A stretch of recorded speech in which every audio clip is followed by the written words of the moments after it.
Welcome to Rashmi's रसोई। दिवाळीसाठी कितीही फराळ बनवला तरी दिवाळीची खरी ओळख ही करंजीनीच होते। पण काहींच्या करंज्या खूप कडक होतात तर काहींच्या मऊ पडतात। आज मी तुम्हाला अगदी सोप्या पद्धतीने खुसखुशीत अशा करंज्या कशा बनवायची ही रेसिपी दाखवणार आहे। त्यासाठी हा व्हिडिओ शेवटपर्यंत बघा आणि माझ्या चॅनलला लाईक, शेअर आणि सबस्क्राइब करा। दिवाळी स्पेशल अशा आपल्या नेहमीच्याच करंज्या बनवण्याकरता आपण करंजीचं सारण सर्वात आधी बनवणार आहोत। त्याकरता आपण हा 1 किलो बारीक म्हणजे 0 नंबरचा रवा घेतला आहे। बारीक रवा वापरला का करंज्या छान माव्यासारख्या लागतात। 1 किलो रवा आहे म्हणून 1 किलो पिठी साखर वापरणार आहोत आपण। नंतर 100 ग्राम तूप घेतलं आहे। 80 ग्राम काजू, 80 ग्राम बदाम, 80 ग्राम मनुके, 2 मोठे चमचे भरून चारोळी घेतली आहे आणि 3 टेबलस्पून एवढं वेलची जायफळ पूड वापरणार आहोत। तर चला मग सर्वात आधी सारण बनवायची तयारी करूया। करंजीचं सारण बनवण्याकरता आपण गॅसवर ही कढई गरम करत ठेवली आहे। ह्याच्यामध्ये 100 ग्राम तूप घेणार आहोत। 1 किलो रवा असेल तर प्रमाण त्याला तुपाचं 100 ग्राम आहे। सर्व तूप मी ह्याच्यात काढून घेते। तूप व्यवस्थित गरम करून घ्यायचं आहे। गरम झालंय का चेक करून घेऊया। हे बघा, रवा तुपावर घातल्याबरोबर लगेचच फुलला जातो। आता गॅसची फ्लेम मीडियम वर करते आणि सर्व निवडलेला हा 0 नंबरचा रवा आहे तो ऍड केला आहे। आता अगदी लो फ्लेम वर हा रवा आपल्याला 20 ते 25 मिनिटांसाठी व्यवस्थित भाजून घ्यायचा आहे। करंज्या अगदी माव्यासारख्या लागण्याकरता कधी ना असा हा 0 नंबरचाच रवा वापरायचा, म्हणजे जेव्हा आपण करंजी तळतो ना तरी पण ते सारण खूप घट्ट होत नाही। तर चला मग 20 ते 25 मिनिटांसाठी हा रवा व्यवस्थित भाजून घेऊया।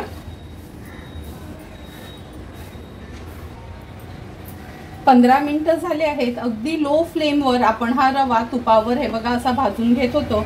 रवा 15 मिनिटात छान फुललाय आणि छान सुगंध पण घरात पसरलाय। आता या स्टेजला ना आपण ह्याच्यामध्ये ड्रायफ्रुट्स ऍड करणार आहोत, म्हणजे ड्रायफ्रुट्स वेगळ्या तुपामध्ये तळून ऍड करायची गरज नाही।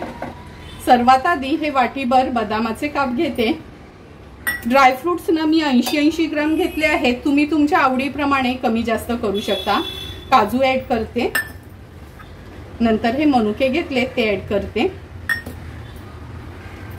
चारोळी आहे आणि चारोळी वापरताना व्यवस्थित निवडून वापरा, कारण का चारोळीमध्ये आहे ना असा ब्राऊन कलरचाच खडा असतो, आपल्याला कळत नाही ती चारोळी आहे का खडा आहे ते।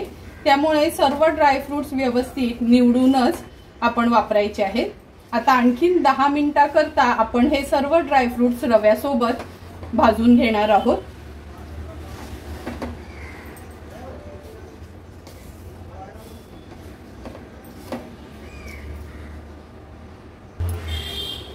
बरोबर 25 मिनिटं झाले आहेत। रवा आणि हे ड्रायफ्रुट्स आपण भाजून घेतले आहेत। हे बघा, गॅसची अगदी लो फ्लेम ठेवल्यामुळे कसा छान पांढरा शुभ्रच रवा राहिला आहे आणि कसा छान फुलला पण गेलाय, म्हणजे खाताना अजिबात करंजी कचकचणार नाही। आता गॅसची फ्लेम स्विच ऑफ करते आणि हा रवा दुसऱ्या भांड्यात आपण काढून घेणार आहोत। मी ही परात घेतली आहे। ह्या परातीमध्ये हा रवा आपण पूर्ण काढून घेऊया। लक्षात ठेवा, गरम गरम रवा असतो ना तेव्हा त्याच भांड्यात ठेवायचा नाही, कारण का कढई किंवा ते आपलं भांड गरम असल्यामुळे खाली रवा लागला जाईल, म्हणजे थोडा लालसर होऊ शकतो। आता पूर्ण रवा मी ह्या परातीत काढून पसरवून घेते। परातीमध्ये हा रवा व्यवस्थित पसरून घ्यायचा आणि पूर्ण गार करायचा, थोडाही गरम किंवा कोमट ठेवायचा नाही। आता हा रवा आपण गार करून घेऊया।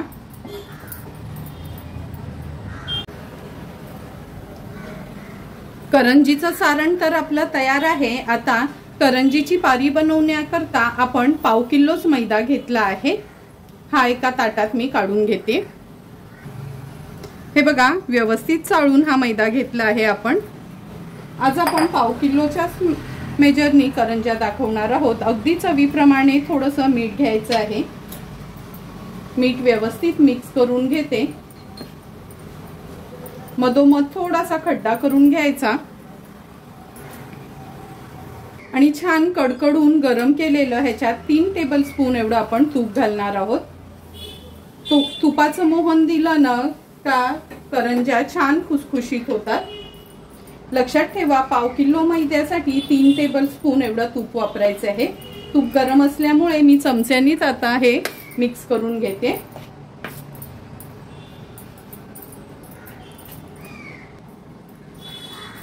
तूप चमच्यानी मिक्स करून झालं का छान हाताने ना आपण ह्या मैद्याला तूप असं चोळून घ्यायचंय.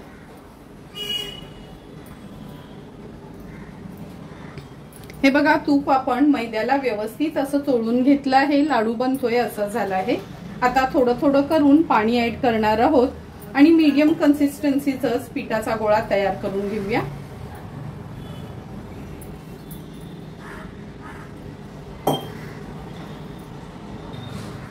तुम्ही बघू शकता, मीडियम कन्सिस्टन्सीचा हा मैद्याचा गोळा आपण तयार करून घेतला आहे.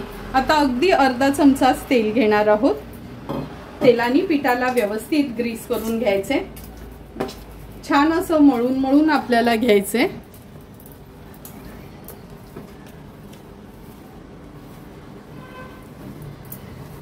हे बघा, तेल लावल्याबरोबर किती व्यवस्थित हे पीठ आपलं तयार झालं आहे. आता हे पीठ मी झाकून ठेवते आणि एक 12 ते 15 मिनिटासाठी हे पीठ असंच मुरवत ठेवायचंय. मगाशी भाजून घेतलेला रवा अगदी रूम टेम्परेचरला आला आहे, म्हणजे हात लावू शकतो असं. लक्षात ठेवा, थोडाही रवा गरम असता कामा नये, नाहीतर तुमचं सारण पूर्ण वाया जाईल. आता ह्याच्यामध्ये 1 किलो रवा होता, त्यामुळे 1 किलो मी ही पिठी साखर चाळून घेतली आहे. साखर मात्र चाळूनच वापरायची, हे पण लक्षात ठेवा, म्हणजे त्याच्यानं गुठळ्या राहत नाहीत रव्यामध्ये. थोडी थोडी करून मी ही ऍड करते आणि 3 मोठे चमचे भरून ही वेलची जायफळ पूड आहे ती पण ऍड करूया. आता साखर रव्यामध्ये छान एकजीव करून घ्यायची आहे.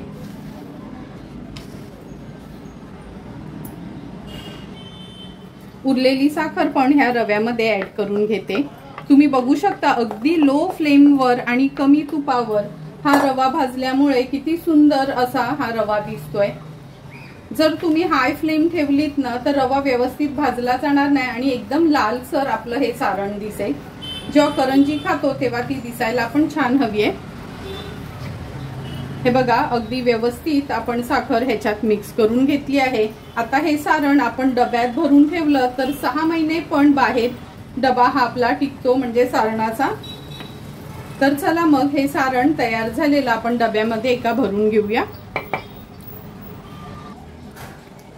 तयार झालेलं हे करंजीचं सारण ह्या बोलमध्ये आपण काढून घेऊया.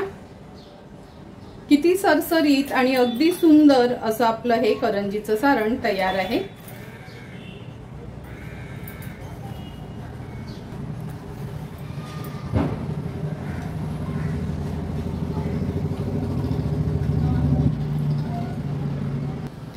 सारण पण आपलं तयार आहे आणि 15 मिनिटं झालेत. हे पीठ आपण मुरण्याकरता ठेवलं होतं. हे बघा, पीठ किती छान असं आपलं मुरलं गेलंय, अगदी व्यवस्थित तयार झालं आहे. थोडंसं फक्त मळून घेते, तुम्हाला बघूनच कळत असेल, अगदी परफेक्ट असं आपलं करंजीसाठी हे पीठ तयार झालेलं आहे. आता आपण ह्याचे थोड्याशा लाटी तयार करून घेऊया. लहान मोठ्या तुम्हाला कशा करंज्या हव्यात तशा आपण गोळे तयार करून घेणार आहोत. हे बघा, हे गोळे पण आपले तयार आहेत आणि ह्या ताटामध्ये मी हा असा कॉटनचा रुमाल टाकून ठेवला आहे. आता ह्या लाट्या आपण लाटून घेणार आहोत. उरलेल्या लाट्या आहेत ना झाकून ठेवायच्या आहेत, म्हणजे वारा लागणार नाही. खूप पातळ नाही आणि खूप जाड नाही, मीडियम कन्सिस्टन्सीच्याच ह्या आपण पुऱ्या लाटून घेणार आहोत.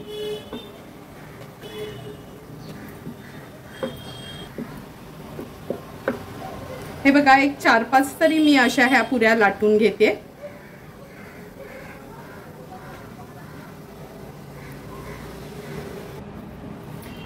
सहा पुऱ्या मी ह्या लाटून घेतल्या आहेत. आता एका वाटीमध्ये ना थोडासा अगदी मैदा घालून त्याच्यात पाणी घातलं आहे आणि हे बघा, अगदी पातळ असं हे एक लिक्विड तयार केलं आहे, म्हणजे करंजीला लावण्याकरता, म्हणजे त्या करंज्या उघडल्या जात नाही. तर चला मग करंज्या बनवूया. आज आपण करंज्या ह्या साच्यामध्येच बनवणार आहोत, म्हणजे एकसारख्याच तयार होतात. हे बघा, ही पारी आपण ह्याच्यात ठेवूया. सारण ऍड करणार आहोत.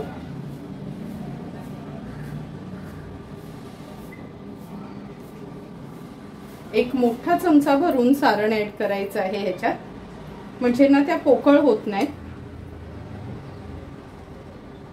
नंतर ही जी पेस्ट बनवून घेतली ना आपण मैदा आणि पाण्याची, ती अशी लावून घ्यायची.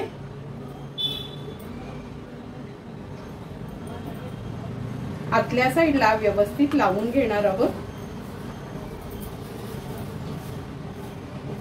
नंतर ही करंजी फोल्ड करायची आपल्याला. थोडासा असा बोटाला मैदा घ्यायचा आहे आणि मैद्याने ही करंजी आहे ना आपल्याला अशी प्रेस करून घ्यायची.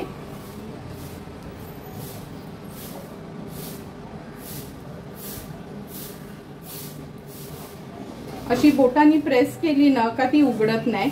हे एक्स्ट्राचं जे पीठ आहे ते काढून घेऊया.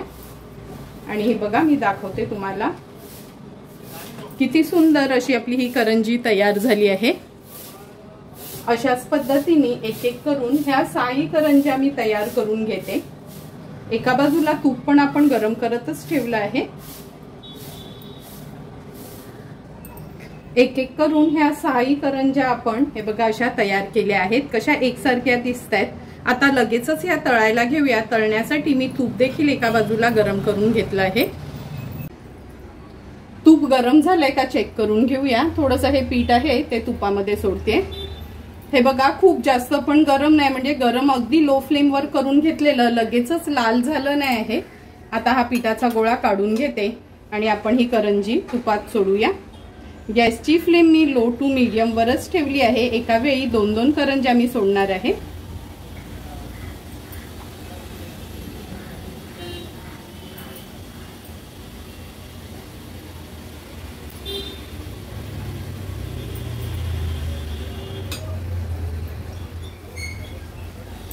हे बघा, थोडीशी हलवून घेऊया, वर तूप सोडूया आणि आता ही पलटून घेते. लो टू मीडियम फ्लेमवर 1 मिनिटासाठी फक्त करंजी तळून घ्यायची आहे. गॅसची फ्लेम खूप हाय करायची नाही, म्हणजे करंजी आपली तळून झाली ना तरी छान अशी पांढरी शुभ्रच दिसायला हवी आहे. उलट पालट करून ह्या करंज्या मी तळून घेते.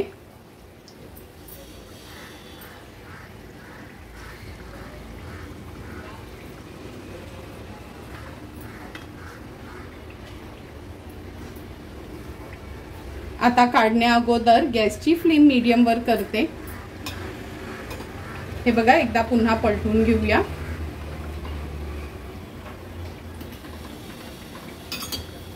खूप डार्क कलर करायचा नाही, लक्षात ठेवा. आता दोन्ही करंज्या काढून घेणार आहे. तूप व्यवस्थित निथळून घ्यायचं आहे. मी नेहमी करंज्यांना तुपावरच तळते. तुम्हाला हवं असेल तर अर्ध तेल अर्ध तूप किंवा फक्त तूपच वापरलं तरी चालेल. साईडला मी आता 2 करंज्या सोडते.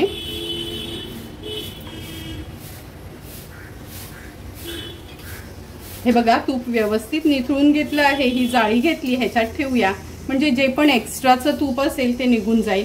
असं पण बघूनच तुम्हाला कळेल का करंजी अजिबात तेलकट तुपकट झाली नाही. आता ह्या बाजूला ठेवते आणि अशाच पद्धतीने उरलेल्या सर्व करंज्या आपण तयार करून घेणार आहोत. तुम्ही बघू शकता, एक एक करून 6 करंज्या आपल्या तळून झाल्या आहेत. कुठेच तुपामध्ये करंजी फुटली नाही, काय नाही, आणि किती सुंदर रंग वगैरे आलाय. आता अशाच पद्धतीने उरलेल्या सर्व करंज्या आपण तयार करून घेऊया. तुम्ही बघू शकता, थोड्या थोड्या करून सर्व आपल्या पाव किलोच्या करंज्या तयार झाल्या आहेत. एकही करंजी तुपामध्ये फुटली नाही. हे बघा, अगदी तूप व्यवस्थित जसंच्या तसंच आहे आणि एकही करंजी आपली लाल भडक झाली नाही. छान अशा पांढऱ्या शुभ्रच आपल्या ह्या करंज्या राहिल्या आहेत. आता तयार झालेल्या करंज्या आपण सर्विंग प्लेटमध्ये सर्व करणार आहोत. तुम्ही बघू शकता किती सुंदर अशा आपल्या ह्या तयार झालेल्या करंज्या आपण ह्या सर्विंग प्लेटमध्ये सर्व करून घेतोय. जेवढ्या ह्या दिसायला छान दिसतात ना, टेस्टला पण अगदी सुंदर लागतात. अगदी कमी इन्ग्रेडियंट्स वापरून आणि झटपट अशा आपण ह्या रव्याच्या करंज्या तयार केल्या आहेत. तुम्हाला पण जर मी बनवलेल्या ह्या करंज्याची रेसिपी आवडली असेल तर तुम्ही पण नक्की या दिवाळीत माझ्या पद्धतीने ह्या करंज्या घरी ट्राय करा आणि मला कमेंट करून सांगा की तुम्ही बनवलेल्या ह्या करंज्या कशा झाल्यात त्या। जर तुम्हाला मी बनवलेल्या ह्या करंज्यांचा व्हिडिओ आवडला असेल तर नक्की माझ्या चॅनलला तुम्ही लाईक, शेअर अँड सबस्क्राईब करा। Thank you for watching my video.